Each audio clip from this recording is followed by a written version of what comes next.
তিতুমীর কলেজকে বিশ্ববিদ্যালয়ে রূপান্তরের দাবিতে আজ ক্যাম্পাস ক্লোজ ডাউন কর্মসূচি পালন করেছে শিক্ষার্থীরা।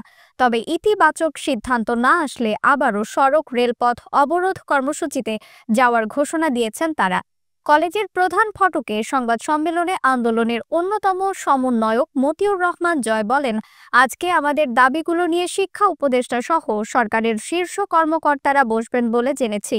সেখানে আমাদের প্রতিনিধি দলও থাকবে। এই বৈঠক থেকে দাবি মেনে নেওয়ার সুনির্দিষ্ট আশ্বাস না পেলে বুধবার বেলা 11টা থেকে সড়ক ও রেলপথ অবরোধ করা হবে।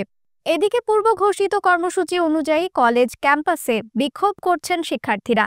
এই সময় তাদের তুমি কে আমি কে, তিতুমির তিতুমির আমাদের সংগ্রাম চলছে চলবে, ক্যাম্পাসে পুলিশ কেন, প্রশাসন জবাব চাই, দালালিনা রাজপথ, রাজপথ রাজপথ ইত্যাদি স্লোগান দিতে দেখা গেছে। এর আগে সোমবার শিক্ষার্থীরা কলেজ ক্যাম্পাস থেকে মিছিল নিয়ে এসে মহাখালী রেল ক্রসিং এলাকায় সড়ক ও রেলপথ অবরোধ করেন। বিকাল 4টা পর্যন্ত এই অবরোধ চলে। কিছু সময়ের জন্য উঠে গিয়ে তারা আবারও কলেজের সামনের সড়কে বসে পড়েন। রাতেই সব ধরনের একাডেমিক কার্যক্রম বর্জনের ঘোষণা করেন প্রতিষ্ঠানটির শিক্ষার্থীরা। একই সঙ্গে আজ বেলা 11টা থেকে বিকাল 4টা পর্যন্ত মহাখালী অবরোধের কর্মসূচি ঘোষণা করা হয়েছে। তবে সকাল থেকেই ক্যাম্পাস এলাকায় বিপুল সংখ্যক আইনশৃঙ্খলা বাহিনীর সদস্য মোতায়েন করা হয়। ফলে ক্যাম্পাস থেকে বের হতে না পেরে ভেতরেই বিক্ষোভ চালিয়ে যেতে থাকেন শিক্ষার্থীরা। রিফাত আরা ইসলাম, 21 সংবাদ।